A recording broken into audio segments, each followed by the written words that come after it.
2-3 বাড়ির লোক কেহ দুই তিন বাড়ি মিলে একটা কোরবানি করা হয়তো বলতে চাইছে।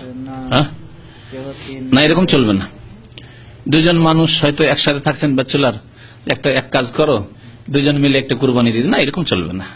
হ্যাঁ, একটা ভাগে দুইজন চলবে না, অথবা একটা খাসিতে দুইজন চলবে না, মানে দুইটি পরিবারের লোক।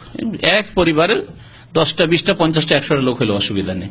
স্বামী স্ত্রী আছেন, আপনার ছেলে মেয়ে নিয়ে দেখা যাচ্ছে আপনার অনেক ছেলে মেয়ে আছে, তালাক প্রাপ্তা বোন আছে, তার দেখাশোনা, বিধবা বোন আছে, তার দেখাশোনা করতে সবার নিয়ত করেন আপনি। মৃত ব্যক্তির কুরবানি সম্পর্কে, কারণ আমাদের দেশে মৃত লোকেরই কুরবানি বেশি করে লোকেরা, এই সম্পর্কে শুনে রাখেন। অনেক ওলামারা বলেছি, একটু ইঙ্গিত করেছি প্রথম দিকে, যে মৃত লোকের কুরবানি প্রথম কথা করবেন না, আর যদি করেনও তাহলে জীবিতদের সাথে তাদেরকে শরীক করে নিয়ত করে নেবেন, আল্লাহ আমার যারা আত্মীয় স্বজন মারা গেছে তাদেরকে তুমি এই কুরবানি থেকে নেকি দিও। এইভাবে আপনার নিজের নামে কুরবানি করেন, তাদেরকেও নিয়তে শরীক করে নেন, ওলামারা এটি বলেছেন।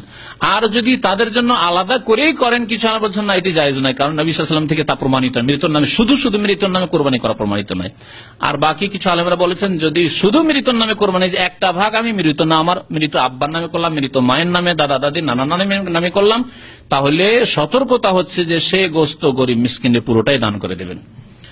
আরেকটি মাসলা হচ্ছে কুরবানির গোশত 3 ভাগ করা সম্পর্কে। 3 ভাগ করা ফরজ ওয়াজিব নয়, তবে উত্তম হচ্ছে 3 ভাগ করা। এইভাবে 3 ভাগ হবে। আল্লাহ পাক কোরআনে কারীমে বলেছেন ফাকুলু মিনহা ওয়া আতিমুল বাইসাল ফাকির, তোমরা নিজেরাও খাও এবং যারা অসহায় দরিদ্র অভাবী তাদেরকেও খাওয়াও। আল্লাহ পাক অন্য আয়াতে বলেছেন, সূরা হজ আয়াতগুলি রয়েছে, ওয়া আতিমুল কানিয়া ওয়াল মুতারা, তোমরা নিজেরাও খাও এবং যারা লজ্জায় ভিক্ষা করতে আসে না কিন্তু অভাবী, ধৈর্যশীল অভাবী। আর আরেক দল হচ্ছে আল মুতার, মানে অধৈর্যশীল অভাবী, অভাব হইলেই ভিক্ষা করতে বেরিয়ে যায়। 2 দল কি খাওয়াও। তাহলে গ্রামে এমন লোক আছে যারা লজ্জায় হয়তো চাইতে আসবে না কিন্তু কুরবানি করতে পারেনি, তাদেরকে আল্লাহ বেশি খাওয়াইতে বলেছেন, আগে তাদের কথা উল্লেখ করেছেন। তারপরে যারা ভিক্ষা করতে আসবে, বাড়ি বাড়ি আসবে যে আমাকে কিছু কুরবানি গোশত, তাদেরকেও খাওয়াও। আর আত্মীয় স্বজন, তাদের হক রয়েছে, আত্মীয় স্বজনদেরকে, আপনজনদেরকে খাওয়ান।